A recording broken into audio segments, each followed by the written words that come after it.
Shows a majority blame President Biden for the ballooning inflation and not Russia's invasion, which the president has been using as his scapegoat. Marc was the chief of staff to Vice President Mike Pence and now the executive director at the Coalition to Protect American Workers, as well as the co-chair at Advancing American Freedom. He joins us now. Marc, great to see you. The president and the administration. And I wonder if we can just put that poll back up there, because they went to great lengths to pin this inflation thing on Putin. And you look at the fact that only 6% of Americans believe that Putin is to blame for this. It kind of gives you an indication, Marc, doesn't it, of how poor the messaging from the White House has been?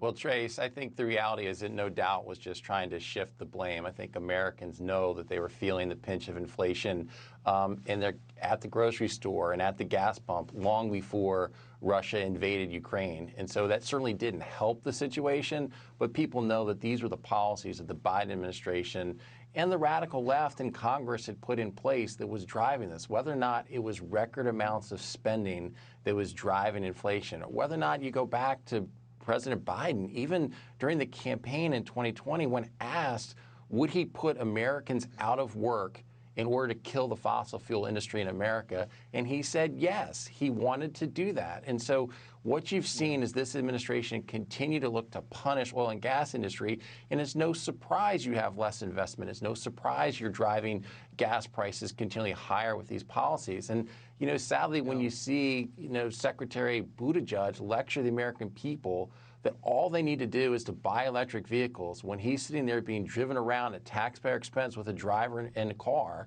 the reality is that those electric vehicles, 80% of their batteries are made in communist China.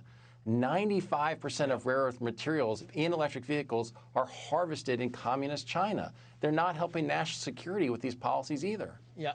I wonder if people are concerned about what's driving inflation or the fact that there just doesn't appear to be a remedy. I think Rich Lowry made a good point today. He was saying, hey, listen, the inability to handle inflation, he said, quoting here, makes the president seem powerless to control events. Is that a fair assessment, Marc? I think it's a fair assessment where we are, but I don't think that there's not a remedy. The reality is the remedy is stopping the enormous amounts of spending that is wasteful and also raise interest rates. That's what ends up controlling inflation. There's not the will, there's not the political will on the left to actually stop this spending. What you're seeing with this latest budget proposal is yet again a deficit more than $1 trillion. When you continue to spend those amounts of money, all you're going to do is drive inflation. You're not actually solving the problem. Meantime, candidate Biden would not endorse the wealth tax. President Biden seems to like it. The Wall Street Journal says the following here.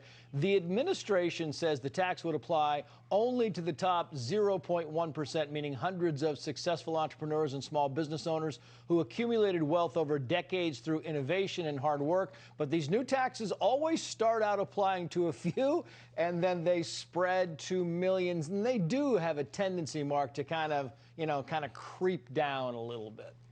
Well, Trace, I think it's important to recognize that this budget is really nothing more than a messaging document that the Democrats are trying to salvage before the midterms and what they see as a disaster looming.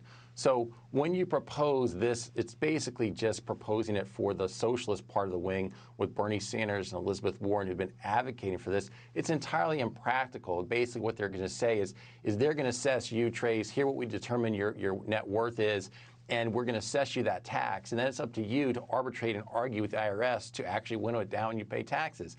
The IRS can't keep up with it today with the current workload. It's a stupid proposal that's really going nowhere, but it's just showing that what they're doing is they're trying to give that to the socialists. They're trying to give Joe Manchin the tax increases he asked for with basically raising the corporate rate. And then you're trying to, as you said in your last segment, you see the polling shows that defunding the police is not popular, so now we're going to fund the police. This is just one budget that's thrown out there to try to placate a lot of people heading into the midterms, and it's only a messaging document. But that's just throwing something to the socialist wing of the Democrat Party.